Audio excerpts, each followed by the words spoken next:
Tiago capítulo 3, de 13 a 18. Diz assim: quem dentre vós é sábio e entendido? Mostre pelo seu bom trato as suas obras em mansidão de sabedoria. Mas se tendes amarga inveja e sentimento faccioso em vosso coração, não vos glorieis, nem mintais contra a verdade. Essa não é a sabedoria que vem do alto, mas é terrena, animal e diabólica. Porque onde há inveja e espírito faccioso, aí há perturbação e toda obra perversa. Mas a sabedoria que do alto vem é primeiramente pura, depois pacífica, moderada, tratável, cheia de misericórdia e de bons frutos, sem parcialidade e sem hipocrisia. Ora, o fruto da justiça semeia-se na paz, para os que exercitam a paz. Tome o seu lugar nessa noite, que o Espírito Santo possa nos conduzir na sabedoria dele, no entendimento sobre esse texto. Nós começamos a ministrar esse texto na quarta passada. Quantos estavam aqui quarta passada? Tem muitos que não estavam. Então a gente começou a falar desse texto, né, e ministramos alguns pontos do texto, dessa sabedoria. E aí não foi possível falar de tudo, e aí a gente hoje vai completar o entendimento sobre esse texto. Então, para aqueles que não estavam, vou fazer uma rápida introdução. Nós abordamos sobre relacionamentos. E esse entendimento que esse livro, né, esse texto escrito aqui em Tiago, nos traz uma receita sobre como nos relacionar. Né? E eu disse quarta passada que relacionamentos é a nossa maior prova, né? A Bíblia diz que não vem tentação sobre nós, depois que estamos em Cristo, a não ser humana. E Ele dá graça para a gente vencer. E eu acho que o maior nível de tentação está nos relacionamentos. Quando uma pessoa, eu sempre ensino assim, que quando nós queremos medir o quanto nós alcançamos de cura, né, de crescimento, a gente olha para os relacionamentos. Às vezes você olha para alguns relacionamentos e fala, poxa, mas tá ruim, hein, pastora? Mas eu te dou uma dica assim, que vai te encher de esperança. O importante é você olhar há 5 anos atrás, há 3 anos atrás, e você ver se houve crescimento. Talvez o hoje ainda não está como deveria estar. Ainda nós não chegamos na perfeição. Mas quando a gente pensa, 3, 5 anos, a gente fala, poxa, cresci. Não, já mudou muita coisa. Não, já não acontece muita coisa que acontecia. Então, você se anima, se enche de esperança e prossegue.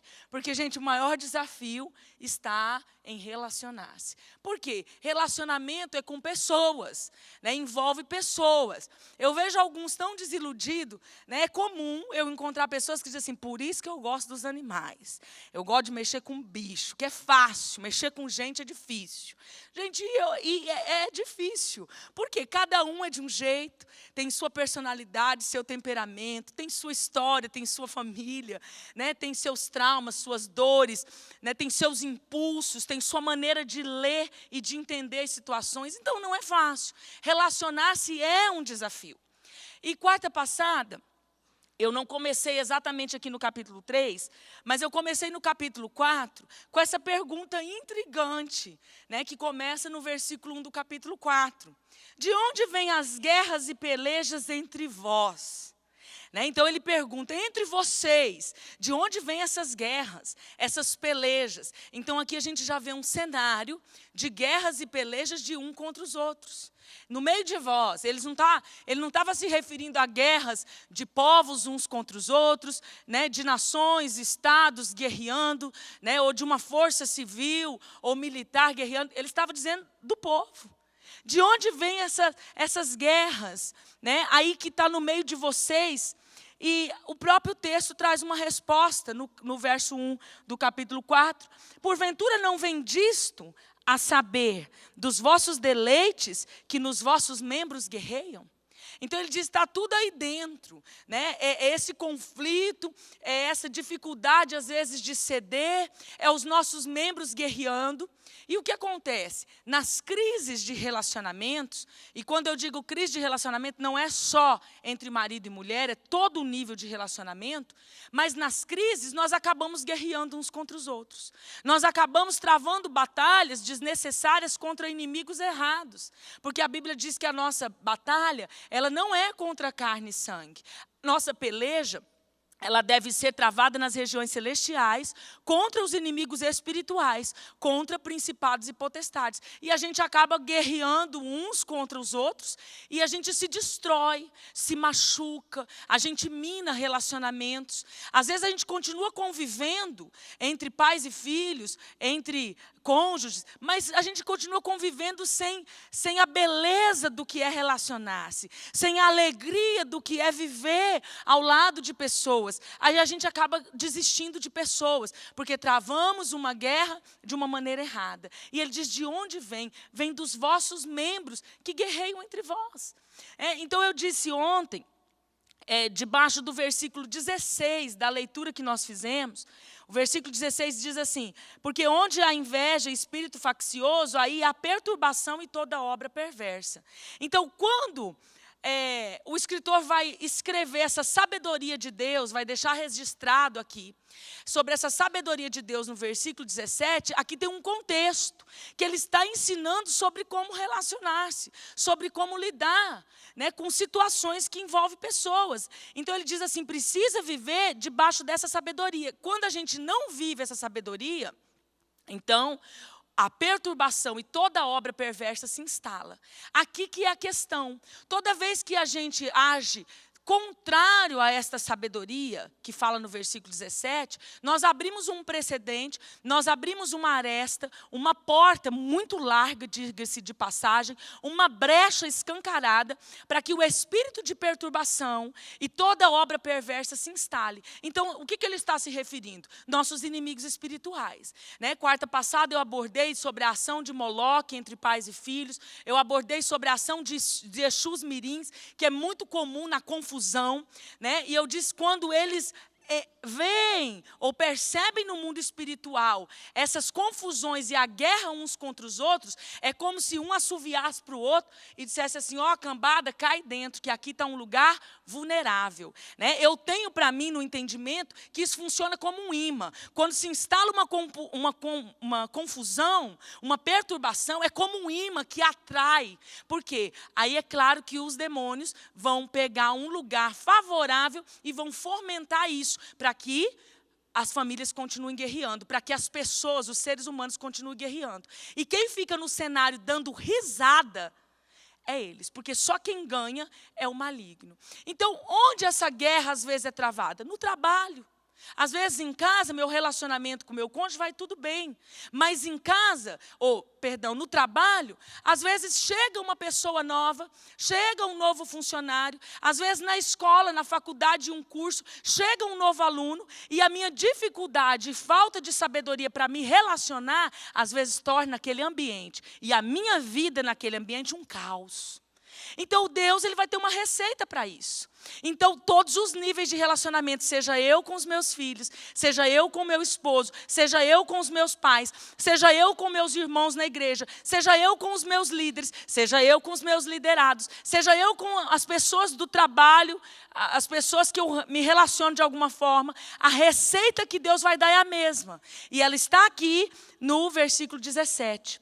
Aí ele diz, se você agir fora disso, a perturbação se instala. Toda obra perversa vai se instalar. Mas a sabedoria que do alto vem, ela é primeiramente pura, depois pacífica, moderada, tratável, cheia de misericórdia e de bons frutos, sem parcialidade e sem hipocrisia. Olha, gente, se a gente pegar essa receita aqui, carregar ela um pouquinho, né? Usar ela um pouco. Eu vou te dizer, ainda que a gente não consiga entrar em todos esses itens, mas eu te garanto que todos aqueles que você conseguir colocar em prática, olha, os nossos relacionamentos vão ser transformados. Aí nós vamos, de repente, achar assim, meu Deus, Deus mudou as pessoas. Deus colocou uma varinha lá, mágica, e fez plim-blom no meu colega de trabalho, no meu esposo, né, na esposa. Mas, na verdade, é a receita funcionando em nós que vai mudar a situação. É nós que vamos começar a nos relacionar de uma maneira diferente. E eu volto a dizer, eu prego essa palavra entendendo o que eu estou pregando. Sem hipocrisia. É a área mais difícil. Aqui está um desafio, né? Nós trabalhamos, o culto de quarta é um culto de libertação. Dentro de libertação nós trabalhamos um processo de restauração que envolve cura e libertação. Quem é da igreja, que já está acostumado a vir no culto de quarto, conhece a nossa linguagem. Mas eu vou te dizer, em tudo o que eu vivo de aconselhamento, cura e libertação, aqui está o maior desafio das pessoas, está o maior desafio dos seres humanos, relacionamento. Então esse é um texto que Deus diz assim, você tem que encontrar essa sabedoria. Né? Em Provérbios tem vários textos de Deus dizendo que a sabedoria é muito mais valiosa do que a pedra preciosa, do que qualquer pedra preciosa. Porque quando você tem a sabedoria, com a sabedoria de Deus e do alto, a gente vai conquistando as demais coisas. Então, ela é vital. Né? E na quarta passada, nós falamos sobre a pureza. Primeiramente pura, nós falamos sobre isso. Falamos sobre ser pacífico e moderado. Nós conseguimos falar desses 3 itens semana passada. Se você não veio e não ouviu a palavra, está lá no YouTube. Pega lá, porque hoje nós vamos continuar a partir do 4º item da sabedoria. Amém? Então, se você quiser ouvir o restante, pega lá, está lá no YouTube. Nós vamos começar hoje falando a partir de ser tratável. Então, a sabedoria de Deus, ela inclui pureza, ser pacífico, moderado e tratável. Né? Queridos, quando eu busco essa sabedoria que vem do alto, não vem de mim. Toda vez que você quiser se relacionar com uma pessoa buscando a sua sabedoria, vai dar errado, porque a Bíblia diz que ela é terrena. A Bíblia fala mais, uma parte que a gente não gosta. Animal e diabólica. Ô texto ruim de ouvir esse. Animal e assim, humana, é até assim, né? Fica mais leve. Agora, quando ele diz animal e diabólica, confronta. Então, não serve, descarta a sua sabedoria. Só vai dar zica na confusão. Com pessoas, só se vence usando armas que são espirituais. Usando estratégias que são do Senhor. Porque, queridos, quando as pessoas vão lidar com a gente, elas também têm que ter essa sabedoria. Porque a gente não é diferente daqueles que dão problemas para a gente. Nós também damos problema para os outros. O problema é que às vezes a gente pensa acerca de nós mesmos mais do que convém, né? E a gente acha que a gente é super fácil, né? Super fácil de lidar, uma pessoa super agradável, mas na verdade nós também nós desafiamos pessoas quando as pessoas vão conviver com a gente. Então os outros que convivem com a gente também precisam dessa receita. Então nós precisamos conviver com pessoas segundo a sabedoria de Deus. Quando nós buscamos essa sabedoria, não vai dar errado. Ser tratável. Essa sabedoria inclui, como as outras coisas que eu falei quarta passada, inclui também que nós, para convivermos, para não guerrearmos um contra os outros, devemos ser tratável. Queridos, o que é alguém tratável? Alguém que se pode tratar. E eu vou te dizer que aqui está uma característica da sabedoria das mais desafiadoras. Apesar que as que eu falei quarta passada, né, o Senhor nos pegou aqui, né, que eu nem consegui adiante completar a palavra, mas o negócio pegou para todo mundo aqui. Pegou para mim, de mim para baixo, pegou o negócio. Por quê? Porque nos desafia esse texto. Ser tratável é ser ensinável. Ser uma pessoa que se pode ensinar. Quando uma pessoa não é tratável, ela é difícil de conviver. Quando você não pode lidar, quando a pessoa não é ensinável, ela se torna alguém difícil de você se aproximar, de você se achegar. E, consequentemente, vai ser difícil de conviver. Por quê? A pessoa que não é tratável, geralmente ela acha que ela está pronta. Ou, às vezes, ela sabe que ela não está pronta, mas ela também está fechada a qualquer conselho ou a qualquer tratamento que a ajude a ser melhor. A pessoa que não é tratável, ela vai ser de pouquíssimas pessoas que ela recebe algo E das poucas que ela ainda recebe a conta-gotas, às vezes. Bem de pouquinho. Porque ela não é ensinável. E uma pessoa que não é tratável, fica difícil dele melhorar como uma pessoa que se relaciona. Fica difícil dele melhorar como esposa, como marido. Fica difícil dele aperfeiçoar como colega de trabalho, como pai, como irmão em Cristo, como colega de ministério. Fica difícil dele ser aperfeiçoado. Nós precisamos ser pessoas tratáveis, ensináveis. Né? Nós precisamos estar abertos a mudanças necessárias que vão melhorar e fazer melhor o ambiente que nós convivemos e que vão facilitar a nossa convivência com pessoas. Então, tem gente que ele se bloqueia. De fato, ele não é tratável. Né? Uma pessoa que não é ensinável. A pessoa que não é tratável, que não busca essa sabedoria de ser uma pessoa que o Senhor pode entrar, o que acontece? Ele resiste muito à correção e aos conselhos. Então vai ficar difícil ele se tocar que ele erra ao relacionar-se com pessoas, porque ele resiste ao conselho, ele resiste à correção, ele não é tratável. Então, automaticamente, qual é uma consequência? A pessoa se torna melindrosa. Você já viu alguma pessoa melindre? Assim, vamos parar para pensar. Como é que é quando alguém tem que chegar no assunto com você? Será que a pessoa tem que dar 10 voltas para chegar naquele assunto? Aí você já começa a pegar, porque você tem um pouco de melindre. A pessoa tem que rodear. Pensa para nós no aconselhamento, que o tempo já é pouco. Tem pessoa que você já consegue direto. Pá, canal aberto. Aqui, você está negociando com o mundo aqui. Você está assim. Aqui, tem gente que você tem que ficar o primeiro aconselhamento todinho de 3 horas só dando volta. Porque você não consegue ir no ponto. Ai, gente, difícil. E agora os dias parecem que estão encurtando. A gente consegue atender pouco. E aí você sabe que você nem chegou no objetivo e já gastou 3, 4 horas. Você está lidando com uma pessoa melindrosa. Sabe aquele negócio de pisar em ovo? Você já viu essa expressão? É como pisar em ovo. Nossa, tem que andar em ovo para falar com o fulano. Porque é melindre. A pessoa não é tratável. É cheia de melindre. Olha, queridos, eu vou te dizer. Isso nos prejudica muito mais do que as próprias pessoas que têm que nos aturar. Porque a gente fica com o processo atrasado. Era para estar lá na frente, mas o próprio Senhor, o próprio Espírito Santo, ele precisa lidar de uma maneira diferente com o melindroso. Porque demora demais ouvir o recado. Demora demais. Porque qualquer coisinha que a gente vai se aproximar, a pessoa recua. Deixa eu te dar uma outra característica do melindre, da pessoa não tratável. Ele tem dificuldade imensa para ouvir. Ixi, difícil. Se ele estiver falando, tá bom. E aí você ouve. Eu,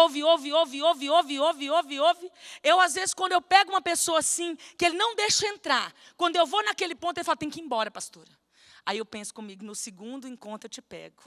Aí no segundo encontro eu já venho preparada. Né? Eu falo assim, escuta, hoje é uma fita esparadrapo na sua boca. Você não fala. Só eu falo aqui. Aqui hoje a pastora sou eu, você vai só escutar. Você não fala. Porque às vezes a gente não consegue, senão eu vou gastar de novo outro tempo e não vou chegar onde eu quero. Por quê? São pessoas melindrosas. E tem uma coisa, às vezes se você for de qualquer jeito, você perde. Porque quando a pessoa, você entra naquele lugar, ela não é tratável, o que ela faz? Oi, pastora! Lá de longe, antes dava beijinho. Agora é lá de longe. Oi, pastora, paz do Senhor. Porque ele corre. Ele vai fugir. E ele vai começar a fugir de quem? De quem te confronta. Ele vai começar a fugir de quem vai naquele lugar que precisa ir. Querido, deixa eu te dizer, que bobeira. Nós vamos só retardar o processo. Vamos deixar isso de lado. Vamos buscar esse texto que nos ensina a ter uma sabedoria que vem do alto. Seja tratável. Se você tem esse melindre, fala, Senhor, hoje eu vou renunciar. Hoje eu vou sair daqui sem esse negócio. Hoje eu vou sair daqui sem ninguém ter que pisar em ovos. Ah, pastor, eu não sei se eu tenho isso. Pergunta para as pessoas que convivem com você. Eles vão saber. Pergunta para o esposo, pergunta para a esposa, pergunta para o pai, para a mãe, pergunta para um amigo. Sabe, um amigo fala assim, eu quero te ouvir, não vou te bater. Eu não vou te bater, eu também não vou virar a cara para você, eu não vou correr de você. Me seja sincero, eu sou melindroso. Tenha coragem. Peraí, você tem que ter coragem para saber essa resposta. Tenha coragem e você decida saber. Eu quero saber que nível eu estou desse versículo 17. Pergunta, eu sou tratável, eu sou ensinável? Ou eu sou muito cheio de milindre? Ah, queridos, tem gente que é puro milindre. E a gente tem que, pisar em ovo. A gente não consegue chegar naquele lugar que precisa tratar. Porque a pessoa se fere, desmancha. Você vai me matar. Uma palavra, às vezes. Uma admoestação de um chefe, não aguenta. De um patrão, não aguenta. Um conselho, às vezes, sábio de um funcionário. Ah, mas aqui eu sou patrão. Não é tratável. Não tem aquele coração que é disposto a receber. Aquele coração disposto a ser ensinável. Essa é a sabedoria que Deus nos ensina nesse texto. Seja ensinável, seja tratável. Não tem problema se você não é, se você nunca foi, ou se você tem dificuldade. A questão é, hoje, Deus está te chamando, não tem problema. Do que já foi, né? Não tem problema, mas decida. Fala, Senhor, eu quero ser uma pessoa tratável. Ah, queridos, eu vou te dizer, não é fácil não. Não é fácil não, porque essa foi uma lição que eu não aprendi toda, mas a parte que eu já aprendi me custou. Me custou. Às vezes você tem uma questão de você não gostar de errar. Você tem um perfeccionismo, então toda hora que alguém te confronta ou que alguém vai te ensinar algo que está errado, você vai se sentir ofendido. Milindre. A pessoa se torna melindrosa. Eu quero que você reflita. Quero que você reflita o quanto que você tem. Oh, Jesus. Esqueci, pastor, perdão. Voltei, gente. Peraí, deixa eu pegar agora de volta aqui. Decida. Assim, eu quero ser ensinável. Eu quero ser tratável. Eu quero ter esse coração que pisa por cima do ego, mas que ouve onde eu preciso melhorar, que ouve no que eu estou fazendo de errado. Não seja melindroso. A pessoa melindrosa é pessoa difícil de ser aconselhada, difícil de ser corrigida, difícil. A pessoa melindrosa, com essa tendência, né, de resistência a ser tratável, ela tem um sintoma latente de muitas dificuldades com a autoridade. Então, como é que ela convive? Quando ela não tem a sabedoria de ser tratável, ela convive superficialmente. Ela não se entrega. É superficial. Eu caminho muito bem com o Franklin até o dia que ele põe o dedo na minha ferida. O dia que ele pôr também já não me serve para andar junto. Por quê? Ele vai ter uma dificuldade com a autoridade. E a autoridade é alguém que está próximo de nós, seja a autoridade de pais, seja a autoridade de alguém no trabalho, seja na esposa a autoridade do marido. A pessoa que tem dificuldade com a autoridade vai ter dificuldade de receber um ensino que vem de alguém que Deus levanta para nos ensinar. Porque Deus usa pessoas. Deus usa pessoas lá fora. Deus usa, às vezes, uma criança para nos colocar num lugar e nos trazer para a realidade. Então, eu preciso decidir e dizer, não, Senhor, eu quero ter um coração ensinável. Eu quero ser tratável. Gente, a pessoa que não é tratável é uma dificuldade no culto, dentro da igreja. Porque, assim, tem uma capa de arrogância nesse ponto aqui. É interno. E não é, às vezes, uma arrogância que vai machucar alguém, uma soberba que vai humilhar alguém. Não é disso que eu estou falando. É uma arrogância interior no coração que te faz até ouvir uma palavra de cima para baixo.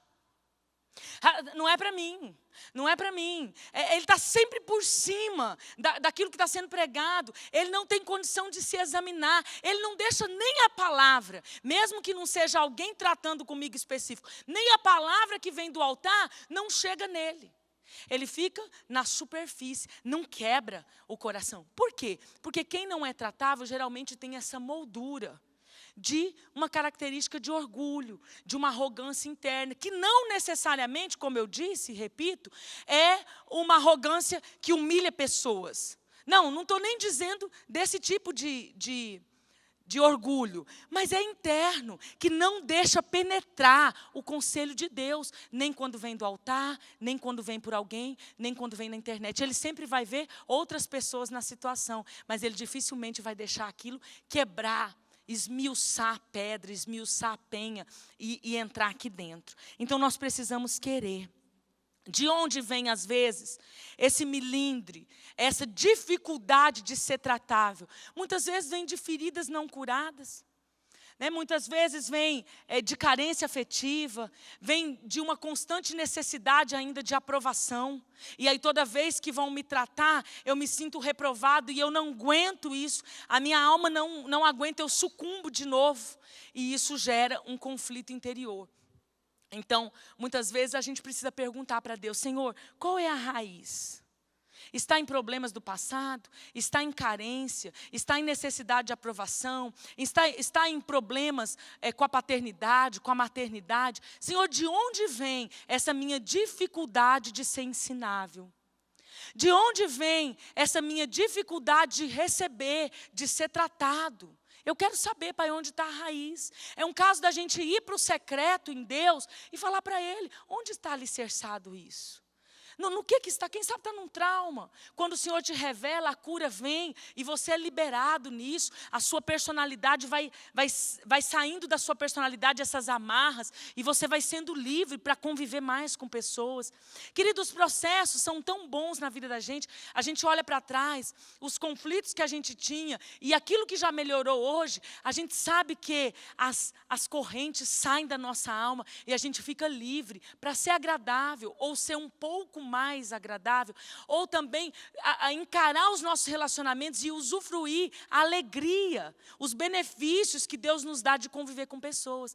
Tem gente com tantos problemas em relacionamentos que ele perdeu a beleza de conviver com o ser humano.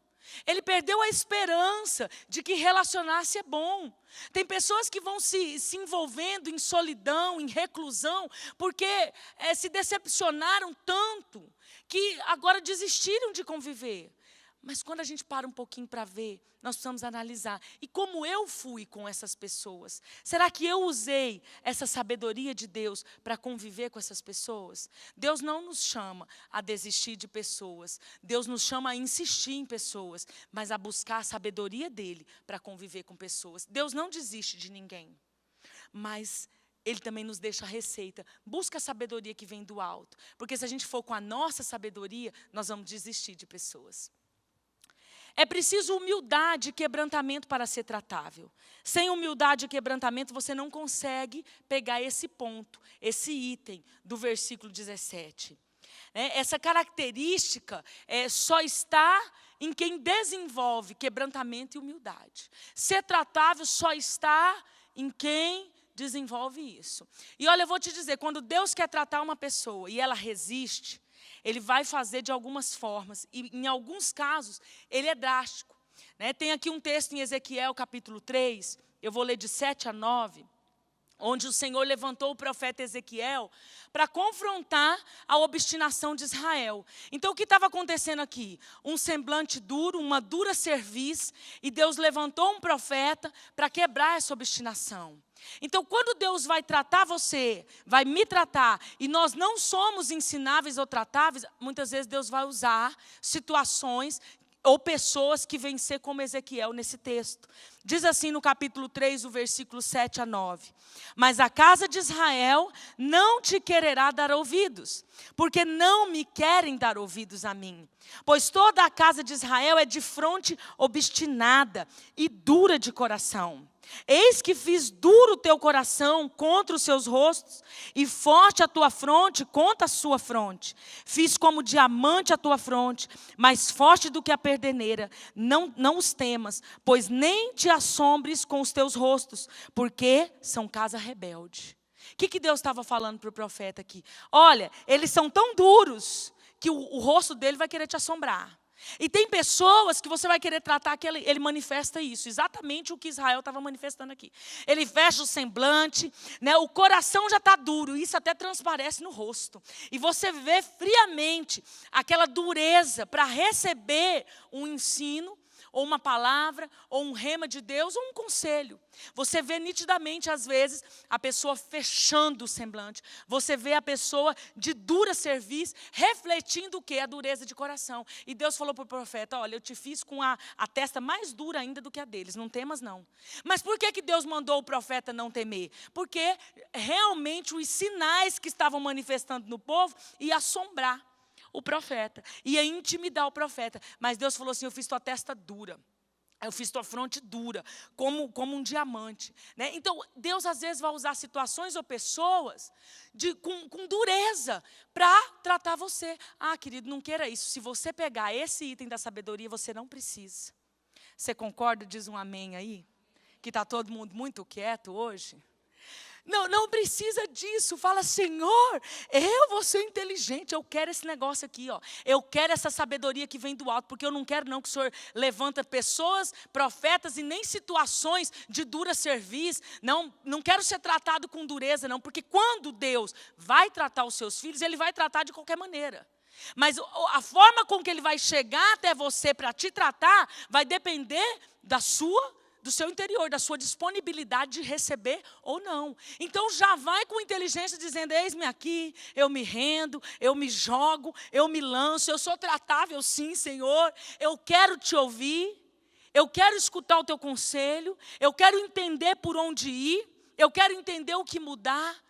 Esse é um conselho desse versículo 17 de Tiago: ser tratável. Quando eu sou tratável, os meus relacionamentos vão ser impactados. Uma coisa para você medir isso, como eu já falei, o quanto você ouve. E eu não estou falando do dia a dia, de conversar. Não, eu estou falando quando o assunto é tratamento. O quanto você ouve. Ou você só fala. Preste atenção.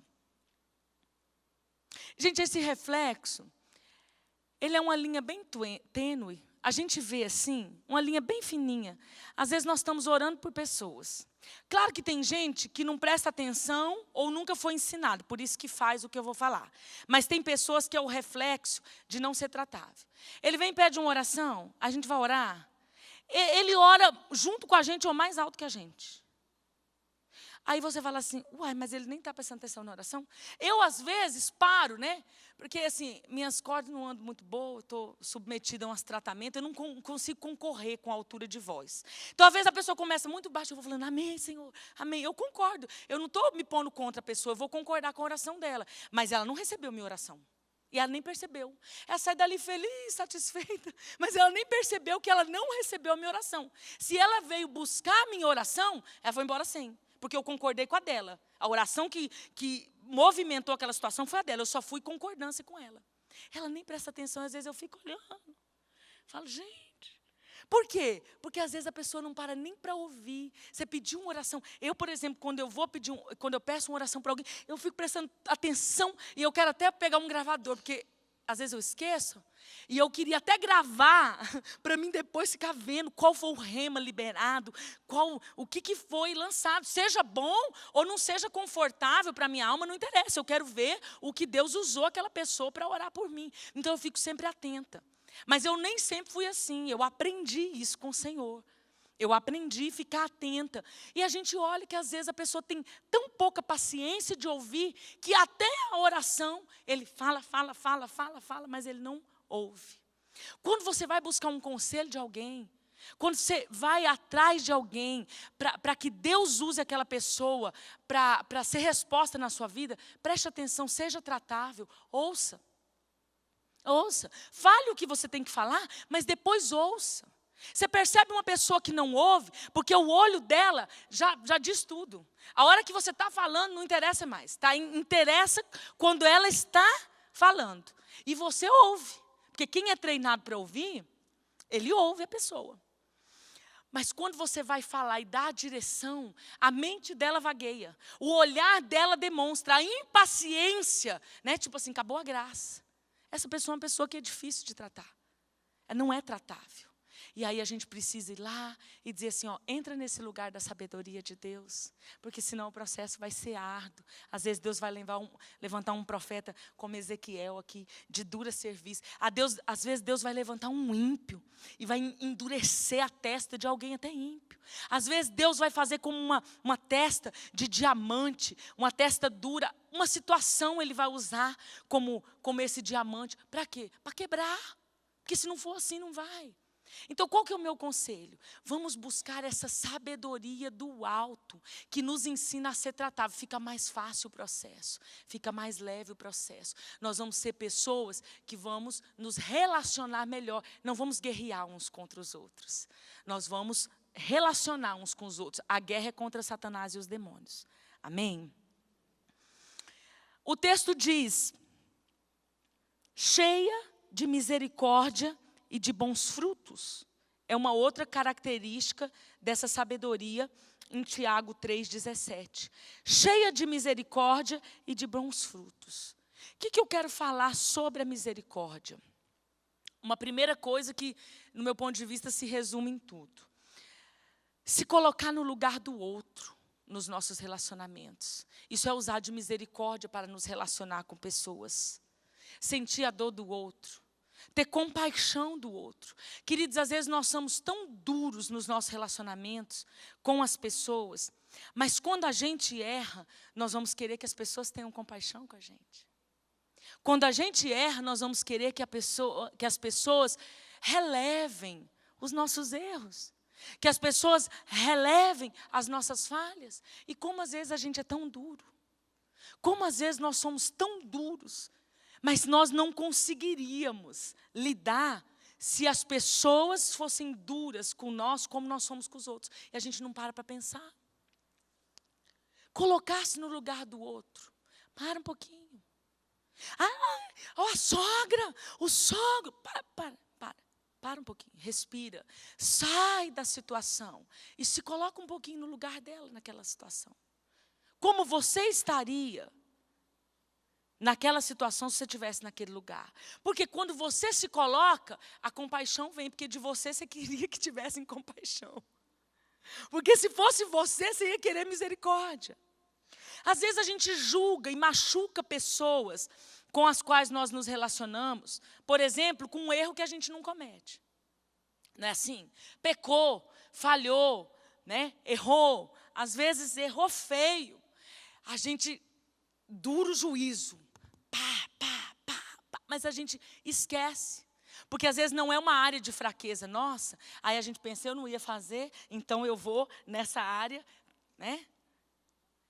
Eu vou forçar aqui o negócio e a gente acaba sendo um juiz implacável, uma juíza implacável. Mas se você parar e se colocar naquela situação, a misericórdia entra na hora dentro de você. Porque você fala, meu Deus, se fosse comigo, eu não ia querer que me olhassem assim. Eu não ia querer que me discriminassem assim. Eu não ia querer que me excluíssem assim. Eu queria que tivesse paciência comigo. Se coloca, mas não só pensa, não. Se coloca mesmo naquela situação. Seja de pecado, seja de alguém que errou, seja de alguém que falhou, seja de alguém que foi contra você de qualquer maneira. Entra naquele lugar e pensa, como é que eu queria que as pessoas fizessem comigo, se comportassem comigo. Eu te garanto que um pouco de misericórdia e compaixão vai vir. Às vezes a gente vai lidar com os relacionamentos com os amigos e a gente é implacável com o filho dos outros. Mas se a gente parar e falar, e se o meu filho estiver nessa situação? Às vezes nós somos implacáveis com o marido de outro, ou com a esposa do outro, ou com a sogra. Mas e se eu estivesse nessa situação? Se eu já fosse a sogra e a minha nora estivesse nesse papel? Você entra naquele papel, vai lá um pouquinho, para e pensa. Como é que você gostaria que tratassem com você se fosse você? Aí a misericórdia entra, a compaixão entra. Então eu preciso me colocar no lugar do outro.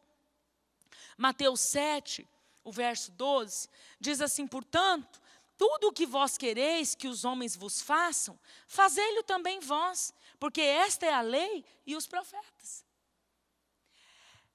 Essa sabedoria do alto, que é cheia de misericórdia, envolve um coração perdoador.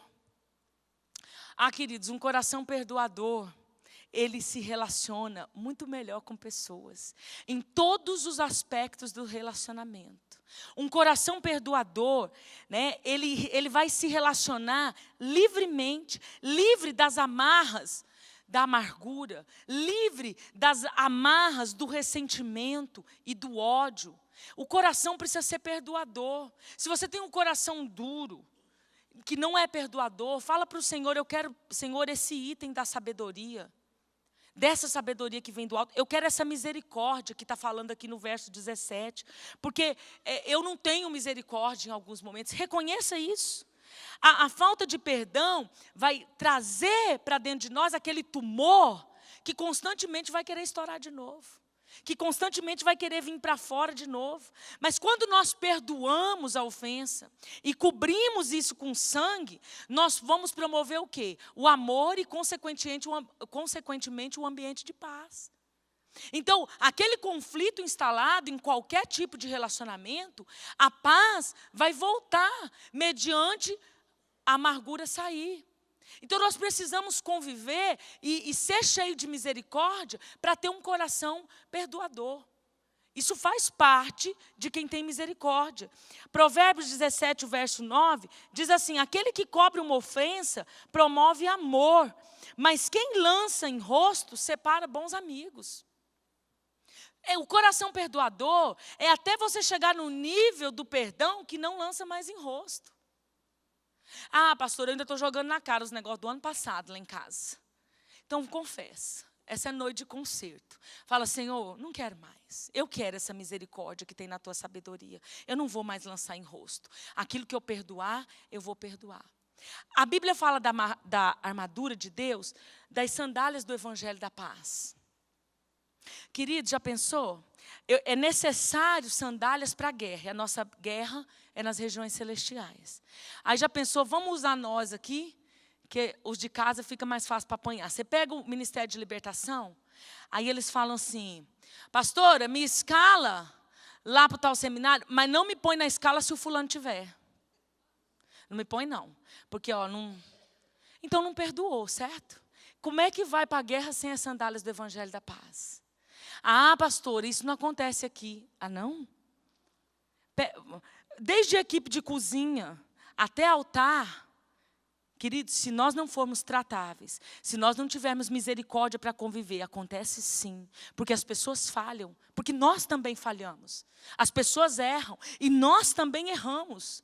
E se nós não tivermos misericórdia para resolver situações e realmente não lançar mais em rosto, nós não vamos promover nem paz e nem amor.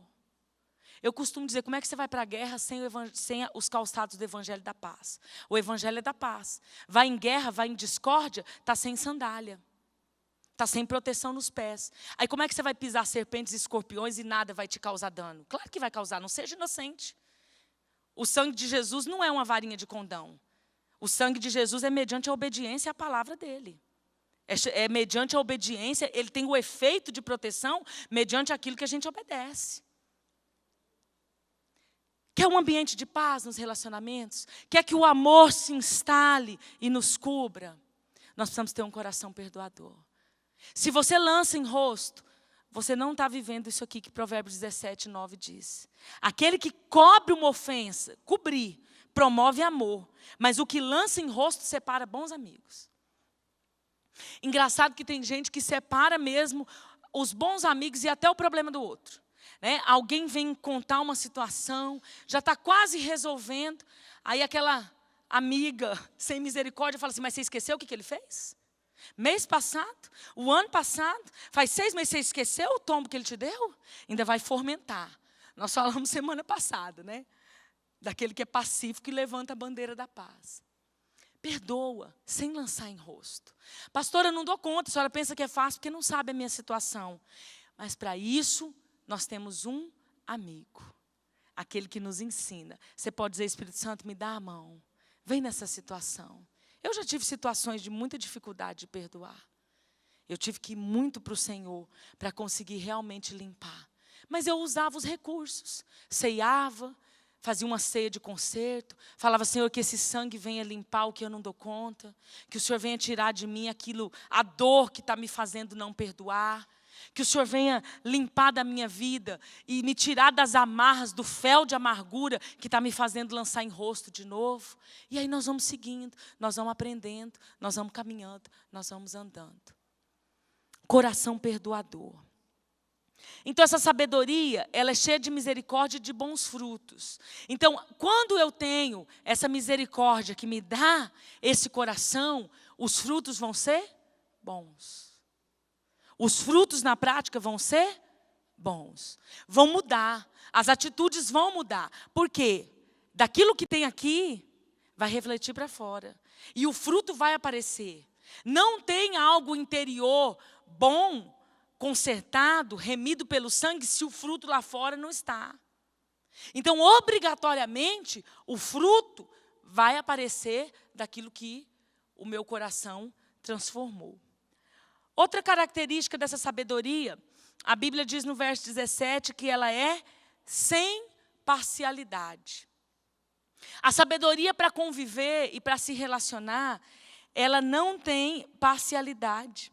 Isso vem falar de justiça e de coerência nas nossas ações, de coerência nas nossas atitudes. Eu preciso ser imparcial nos meus relacionamentos. Eu não posso negociar aquilo que eu creio, a verdade de Deus que eu ando, as coisas que eu já pratico porque eu aprendi pelo Evangelho, porque é A ou B ou C. O que é certo, é certo. Você vai ajudar alguém, você vai conviver bem com alguém, mediante a verdade que você vai ser corajoso para viver sem parcialidade. Ser injusto, ser imparcial nos relacionamentos, nas nossas convivências, vão gerar um monte de conflitos. Vão gerar um monte de guerras entre nós mesmos. Seja imparcial. Eu tenho 2 filhos, tem gente que tem 4, tem gente que tem 3. É imparcial, o certo é certo. Imparcial. Você vai andar numa sabedoria de Deus e isso vai gerar fruto lá no seu relacionamento com os filhos. Seja imparcial, independente se é a família do esposo ou a sua. Olha, gente, quantos conflitos a gente tem, guerras nas famílias, porque a mulher pende para as coisas quando é da família dela. Vou falar das mulheres, né? Porque os homens já vai ter restaurante sacerdócio daqui um dia, né, pastor? Deixa eles para lá. Mas as mulheres, quantas vezes chegam para a gente conflitos, guerras familiares, quando você vai ver, fala, ô irmã, mas por que com a sua mãe é assim, mas com a sua sogra não é? Por que com o seu pai é assim, mas com o seu sogro não é? A mesma justiça aqui, querida. Uai, é a mesma justiça aqui. Aí para o pai é todo um empenho, mas para o sogro não é não. Para a mãe é todo um empenho, mas para a sogra não é não. Seja imparcial, claro que o relacionamento vai dar conflito.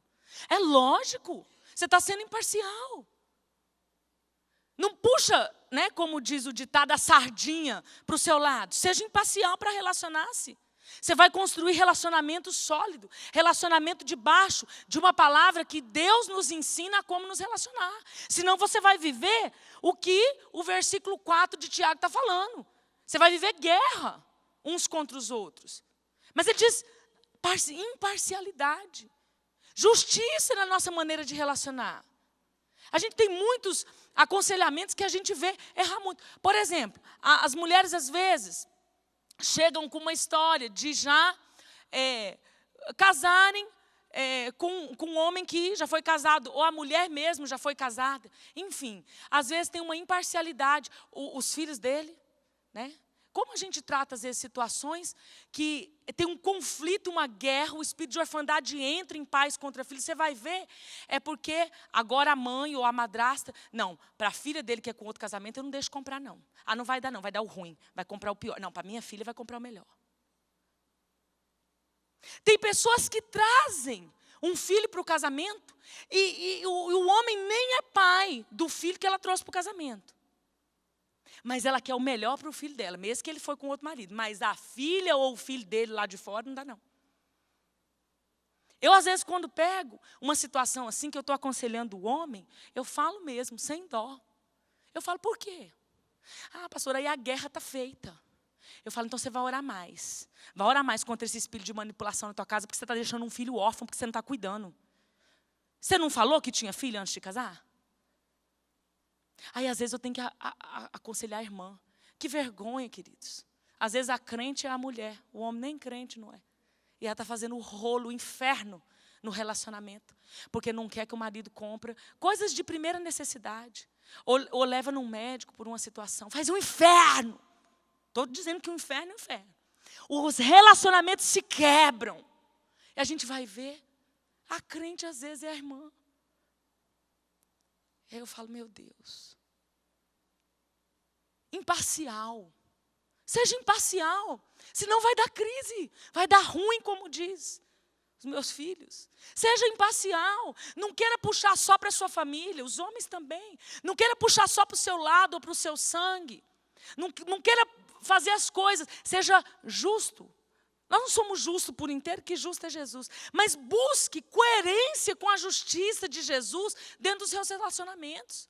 Se você não quer viver guerra, se você não quer viver pessoas feridas, esparramadas, famílias destruídas, se você não quer ver a discórdia, busque, se esforce para ser coerente com a justiça de Deus. Amém, queridos? Vocês estão muito quietos. Sem hipocrisia, já vou acabar. Sem hipocrisia. Esse negócio da imparcialidade aqui dá para ir profundo, né? Mas deixa uma coisa, um pouco de cada vez, né, gente? Fica ruim, até de falar, quem dirá de ouvir. Sem hipocrisia. Usamos máscaras. A falta de sinceridade, as máscaras de hipocrisia dentro dos relacionamentos não são a sabedoria que vem do alto. Não é usada essa sabedoria. Sabe, nós temos muitos problemas e muitas guerras por causa da hipocrisia. Eu gosto muito de Gálatas 2. Quando Pedro usa uma máscara e Paulo confronta ele. E Paulo diz, eu resisti ele na cara, porque ele era repreensível. Mas Pedro era tratável, né? Aceitou o negócio. Mas ele diz, eu resisti ele na cara.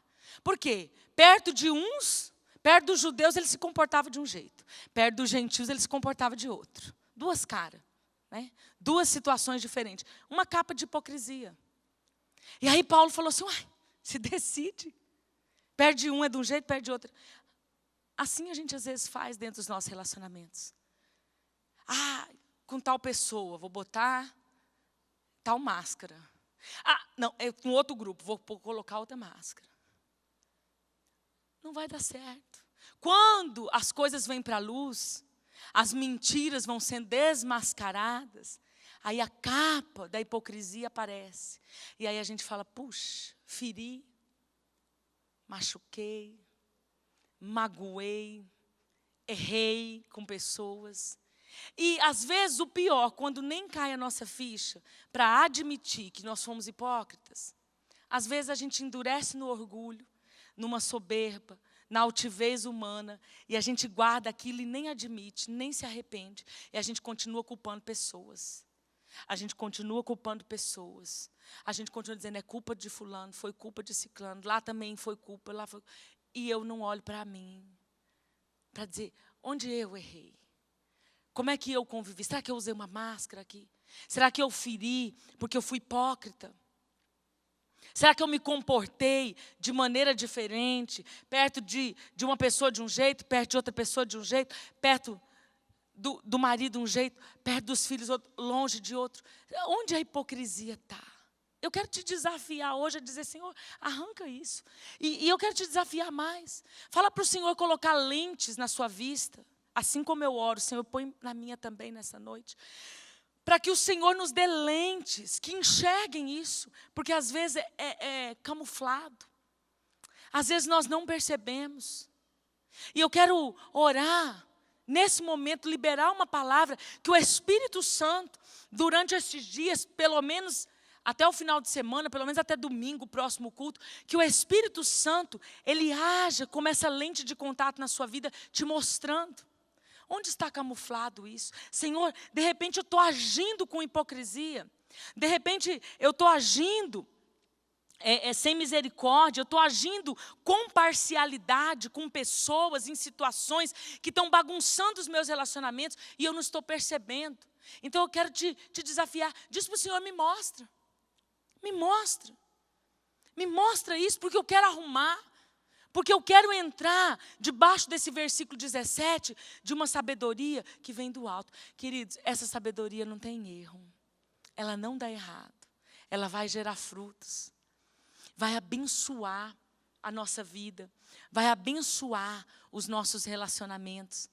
Essa sabedoria vai gerar cura naqueles que estão ao nosso lado e em nós também. Essa sabedoria vai nos ajudar a vencer esses espíritos de perturbação que entram para matar, roubar e destruir famílias, casamentos, pais e filhos, relacionamentos com amigos, relacionamentos ministeriais. Nós vamos ter autoridade para colocar todo o espírito de perturbação para correr. Nós vamos ter autoridade para dizer confusão chega aqui não. Nós vamos ter autoridade para gerar um ambiente de paz, para gerar um ambiente de amor, para onde nós realmente pisarmos a planta dos nossos pés. Pode estar o embaraço que for. Quando você entra nesse lugar, você é esse dispenseiro de Deus, que faz uma viagem lá para um parente, talvez nem alguém que você convive muito, e chega lá, o caos está instalado, mas você chega lá e diz, não, eu tenho uma sabedoria que vem do alto, eu não vou agir aqui com parcialidade, eu não vou agir aqui com hipocrisia, eu vou ser misericordioso, eu vou buscar essas características da sabedoria que vem do alto, e eu vou mudar a minha presença, no nome de Jesus vai mudar esse ambiente. Você pode ser esse restaurador de brechas, que chega num lugar cheio de conflitos, que chega num lugar cheio de confusão, mas que a planta dos seus pés vai pisar ali e você vai chamar a paz, você vai chamar o amor para o ambiente, você vai repreender esses espíritos de confusão, esses espíritos de perturbação e vai dizer, olha, em nome de Jesus, vocês saiam daqui de causar toda a confusão aqui entre pais e filhos, entre sogra e nora, entre genro e sogro, seja quaisquer as confusões instaladas. Você vai entrar nesse lugar que Tiago diz no capítulo 4, de onde vêm as guerras? Você vai entrar em lugar de guerras, mas você vai dizer, a paz vai se instalar, porque comigo vem o príncipe da paz. Quando nós usamos a sabedoria do alto, esse ambiente muda. Esse ambiente muda. Tiago 4, 6 e 7 diz, antes ele dá maior graça, portanto diz, Deus resiste aos soberbos, mas dá graça aos humildes. Sujeitai-vos, pois, a Deus, resisti ao diabo, e ele fugirá de vós. Para eu entrar nesse lugar da sabedoria do alto, eu preciso dessa graça, que só recebe o que tem humildade. Então a primeira coisa para eu entrar nesse texto, é eu descer. E eu dizer, Senhor, eu quero esse coração humilde. Porque esses itens do versículo 17, não tem espaço para se instalar num coração soberbo, num coração arrogante. Ele dá graça aos humildes, o texto diz. Aí ele diz, sujeitai-vos, pois, a Deus. Sujeita-se. Diz, Senhor, eu me sujeito ao Senhor e eu quero tudo isso que tem aqui. Eu quero ser tratável. Eu quero ser cheio de misericórdia, de bons frutos. Eu quero ser sem parcialidade. Eu quero ser uma pessoa sem hipocrisia. Sujeita-se a Deus. Aí sim, eu resisto ao diabo, até que ele fuja de mim. Não tem guerra nas regiões celestiais e resistência ao diabo, se primeiro eu não me sujeito a Deus. E eu quero te desafiar nessa noite, aí nesse lugar de sujeição.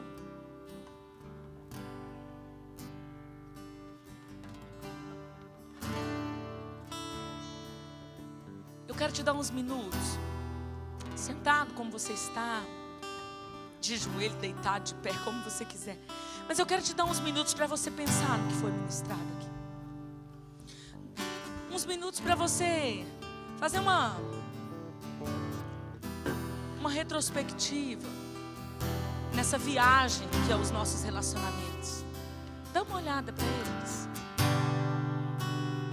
Pensa um pouquinho. Se tem algum relacionamento que tem vivido conflito. Às vezes não é diretamente a você, mas às vezes está ligado a você de forma indireta. Talvez você não é aquele que é causador da confusão, da dissensão, mas de alguma forma envolve você a situação. Quero que você pense um pouquinho. Seja com a parentela, seja com a família mais próxima, seja com os colegas de trabalho, seja aqui na igreja ou no ministério que você congrega, seja com seus irmãos e colegas do altar, aqueles que servem junto. Como estão esses relacionamentos? Tem algum desses itens que você tem falhado? Essa é uma noite de conserto. Essa é uma noite de dizer: Senhor, eu me arrependo. Mas acima de tudo, eu quero sair daqui sem isso. Eu quero ser batizado por essa transformação. Eu quero sair daqui com uma convicção real de mudança